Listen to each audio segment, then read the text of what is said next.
Hello everybody, my name is Ilya. And my name is Tyler. Together we make up Kovray, a couple that loves to play board games. And we love to get silly. Ow.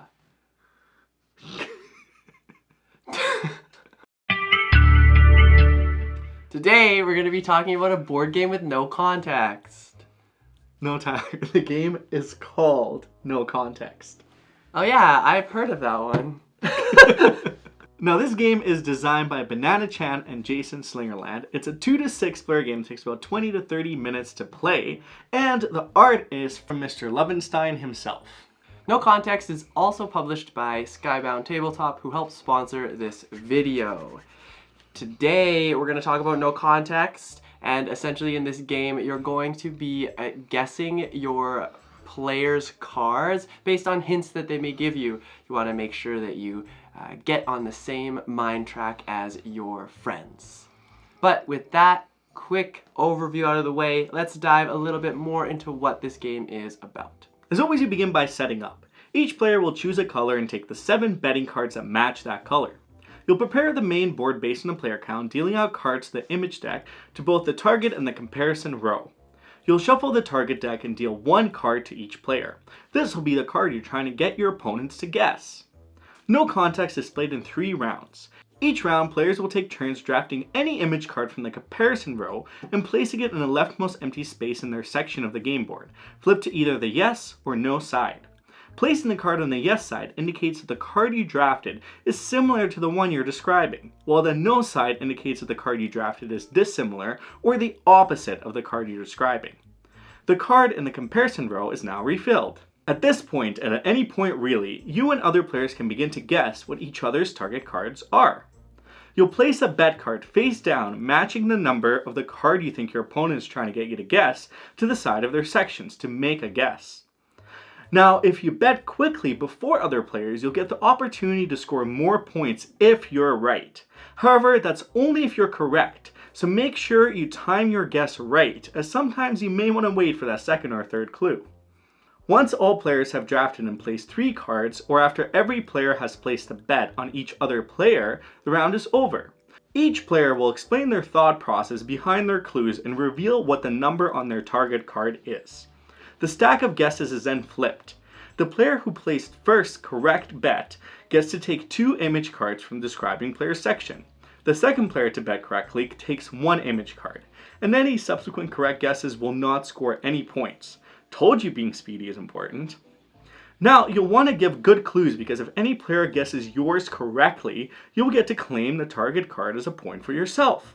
Once all cards are revealed, you're ready for the next round. To prepare, you'll discard and refill the cards in the comparison and target row and shuffle and deal each player a new target card. You'll now play 2 more rounds. At the end of the 3rd round, the game is over and the player with the most image cards wins. Will you make the right connections to make sure your friends can guess the correct card? I sure hope so. I give great clues. Now in this video, we're going to give you some of the reasons why you should potentially check out No Context and who may enjoy this game. Exactly. And we want to start off by obviously talking about the fact that No Context is a 2 to 6 player game and it's a party game. So not only are you able to play it with a higher player count, you're also able to play it with a variety of different people, and it makes it a great game to get to know everybody around the table, have some laughs, and hopefully, like I just said, get to know your friends a little bit better.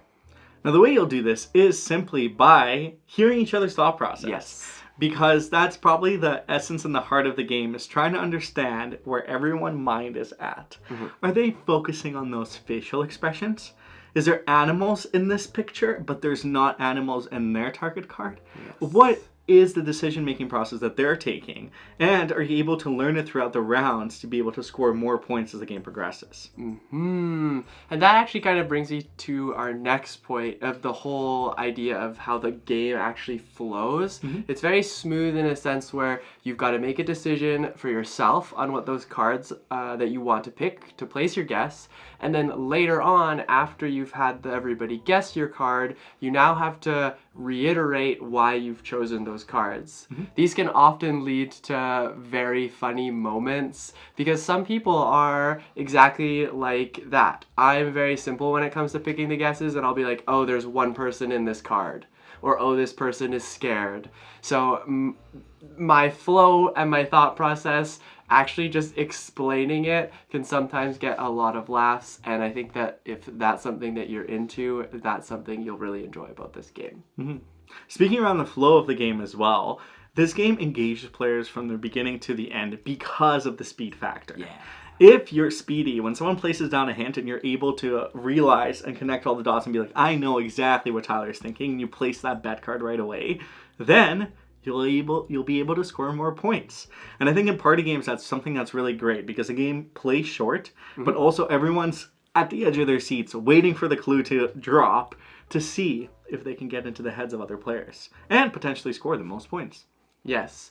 You can also close the waiting gap almost, because somebody may be trying to decide what they're going to pick, and you've got time now to look at all the other clues to be able to say, oh, okay, well, now I could guess this card, well, so and so is actually just deciding what to pick as their clue. So the game flow is very smooth, it keeps you engaged, and because it's a quick game, it's really fast to play. Yeah. And I think last but certainly not least, the art in this game and the little comics are simply outstanding. Yes. Not only are they hella cute, but they're also very relatable. Yeah, if you love these comics, then I'm sure you'll enjoy this game, but also just the fact that you can point at one picture and be like, yeah, that's me on a Sunday. Or just point to it, laugh, maybe generate a story to be able to tell everybody around the table. Another aspect that is great about party games is being able to engage on a different level outside of the games, and that's what this one does, just based on the cards alone. Yeah, I think there's so much use for these cards as well. I can 100% see even a grid of 3x3 would be like, how are you feeling today? Pick a number from 1 to 9. Maybe let us know. We'll put a grid together.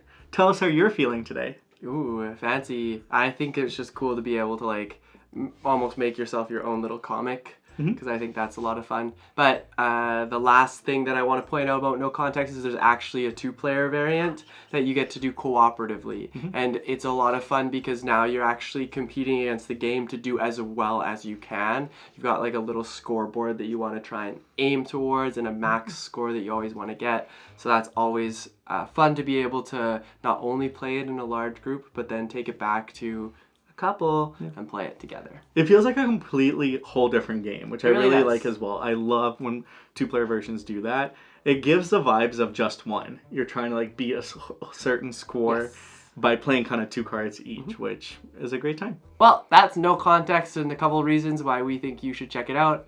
In summary, essentially, this is a party game for 2 to 6 players that not only has a great presence at a high player count, you can also play it at 2.